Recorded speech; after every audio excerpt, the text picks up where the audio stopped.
ರಾಜೀನಾಮೆ ವಿಷಯದಲ್ಲಿ ನಾನು ಹೇಳೋದಿಷ್ಟೇ, ನಾನು ಮೊದಲೂ ಹೇಳಿದ್ದೇನೆ, we are not comparing.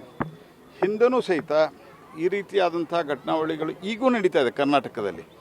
ಪಂಜಾಬ್ದಲ್ಲಿ Aam Aadmi ಪಾರ್ಟಿಯವರು ಭಾಳ ಮಾತಾಡಿದ್ರು, ಅದು ವೈರಲ್ ಆಗಿದೆ, ನೀವು ನೋಡಿರ್ಬೇಕಲ್ಲ, ನೀವು ನೋಡಿರ್ತೀರಿ. ಅಲ್ಲಿ ಅವರು ಹಿಂದಿನ ಉಪಮುಖ್ಯಮಂತ್ರಿ ಸ್ಟೇಟ್ಮೆಂಟ್ ಕೊಟ್ಟಿದ್ರು, ಆಮ್ ಆದ್ಮಿ ಪಾರ್ಟಿಯ ಮುಖ್ಯಸ್ಥರು. ಪಂಜಾಬ್ದಲ್ಲಿ ಆದರೆ ಅವತ್ತಿನ ದಿವಸ ನಾವು ಎಜುಕೇಷನ್ ಮಿನಿಸ್ಟರ್ ತೆಗಿತೀವಿ ಅಂತ ತೆಗೆದಿದ್ದಾರೆ. ಈ ರೀತಿ ಆಮೇಲೆ ಕರ್ನಾಟಕದಲ್ಲಿ ಈ KPSC ಕರ್ಮಕಾಂಡ ನಡೀತಾ ಇದೆ.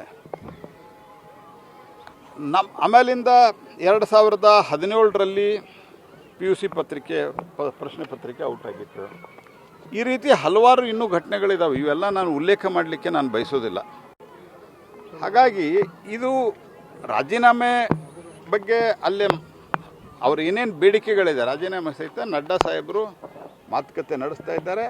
ಆದರೆ ಈ ಘಟನಾವಳಿಗಳ ಹಿನ್ನೆಲೆಯಲ್ಲಿ ನಾನಿಷ್ಟ ಹೇಳೋದು, ಭಾರತ ಸರ್ಕಾರ ಭಾಳ ಗಂಭೀರವಾಗಿದೆ. ಉಳಿದಂತೆ ಮಾತುಕತೆ ಇತ್ಯಾದಿ ನಂತರ ಸಂಬಂಧಿಸಿದವರು ರಿಯಾಕ್ಷನ್ ಸಿಜೆಪಿ ಪ್ರತಿಭಟನೆ ಮಾಡ್ತಾ ಇದೆ ಸರ್. ಅಲ್ಲಿ ಉಮರ್ ಖಾಲಿದ್ ಮತ್ತು ಶರ್ಜಿಲ್ ಇಮಾಮ್ ಜೊತೆಗೆ ಮತ್ತು ಪೊಲೀಸರ ಬಗ್ಗೆಯೂ ಕೂಡ ಮಾನಹಾನಿಕರ ಪೋಸ್ಟ್ಗಳನ್ನು ಮಾಡ್ತಿದೆ. ಅದಲ್ಲ, ಅಲ್ಲಿ ಅನೇಕರು ಬಂದಂಥವರು ಆಮ್ ಆದ್ಮಿ ಪಾರ್ಟಿಯ ಹಫೀಜ್ ಫಜಲ್, ಇವರೆಲ್ಲ ಆಮ್ ಆದ್ಮಿ ಪಾರ್ಟಿಯ ಕಾರ್ಪೊರೇಟರ್ ಒಬ್ಬ ಗಂಡ ಹಫೀಜ್ ಅಂತೇನೋ ಹೆಸರಿದೆ ಅವನು ಒಬ್ಬ ಬೆಳೆ ಶರ್ಟು ಪೈಜಾಮ ಹಾಕ್ಕೊಂಡು ಭಾಳ ಹೈಲೈಟ್ ಆಗಿದ್ದಾನೆ ನೋಡ್ರಿ. ಇದು ಕ್ರಿಮಿನಲ್, ಇದೇ ಡಿಕ್ಲೇರ್ಡ್ ಕ್ರಿಮಿನಲ್. ಅವ ಇದ್ದಾನೆ.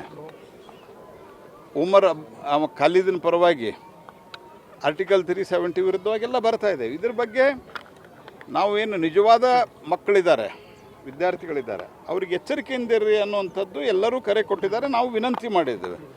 ಹಾಗಾಗಿ ಇವರು ಕಲ್ಲು ಹೊಡೆಯೋದು, ಮಹಿಳಾ ಪೊಲೀಸರನ್ನ ಹೊಡೆಯೋದು, ಹತ್ಯೆ ಮಾಡಲಿಕ್ಕೆ ಪ್ರಯತ್ನ ಮಾಡಿದ್ದಾರೆ. ನೀವೆಲ್ಲ ವಿಡಿಯೋ ನೋಡಿದ್ದೀರಿ. ಆ ರೀತಿಯಾಗಿರೋದು ಭಾಳ ಇದು ಒಳ್ಳೆಯ ಬೆಳವಣಿಗೆ ಅಲ್ಲ. ಹಾಗಾಗಿ ಅವ್ರಿಗೂ ವಿನಂತಿಯನ್ನು ನಾವು ಮಾಡಿದ್ದೇವೆ, ಇದ್ರ ಬಗ್ಗೆ ಗಂಭೀರವಾಗಿರ್ರಿ ಅಂತ. ಮತ್ತು ಭಾರತ ಸರ್ಕಾರ ಭಾಳ ಅತ್ಯಂತ ಗಂಭೀರವಾಗಿದೆ. ಈ ರೀತಿ ಮುಂದೆ ಆಗಲಾರ್ದಂಗೆ ಏನೇನು ಈಗ ಕಮಿಟಿ ಮಾಡಿದ್ದು ಅದರ ರಿಪೋರ್ಟ್ ಬಂದಿದೆ. ಯಾಕಂದ್ರೆ ಇಡೀ ಜಗತ್ತಿನೊಳಗೆ ಅತಿ ದೊಡ್ಡ ಎಕ್ಸಾಮ್ ಇದು. 22 ಲಕ್ಷ ವಿದ್ಯಾರ್ಥಿಗಳು, ಸಮೀಪ 6,000 ಸೆಂಟರ್ ಎಲ್ಲಿಂದ ಎಲ್ಲಿಗೆ ಆಗ್ತಾವ? ಕಚ್ದಿಂದ ಕಾಮರೂಪದವರೆಗೆ, ಅಸ್ಸಾಂ ತನಕ, ಈ ಕಡೆ ಕನ್ಯಾಕುಮಾರಿಯಿಂದ ಕಾಶ್ಮೀರ ತನಕ, ಸಣ್ಣ ಟೈರ್ 2 ಟೈರ್ 3 ಸಿಟಿಯಲ್ಲಿ ಅನೇಕ ಕಡೆ ಸೆಂಟರ್ಸ್ ಇದ್ದಾವೆ. ಆನ್ಲೈನು ಎಲ್ಲ ಕಡೆ ಆಗಲ್ಲ.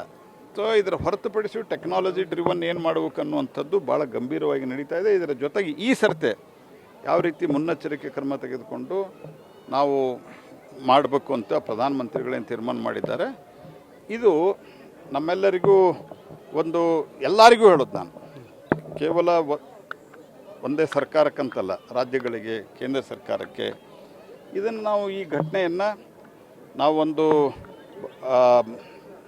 ಮುಂದಿನ ಸುಧಾರಣೆಗೆ ಒಂದು ಬಹುದೊಡ್ಡ ಕ್ರಮವಾಗಿ ನಾವು ಮಾಡ್ತಾ ಇದ್ದೀವಿ. ಬಯೋಗ್ಯಾಸ್ ಬೇಡ ಅಂತ ಹೇಳಿ ಗ್ರಾಮಸ್ಥರು ಅದ್ರ ಬಗ್ಗೆ ನನಗೆ ಗೊತ್ತಿಲ್ಲ, ಲೋಕಲ್ ಮೇಯರ್ಗೆ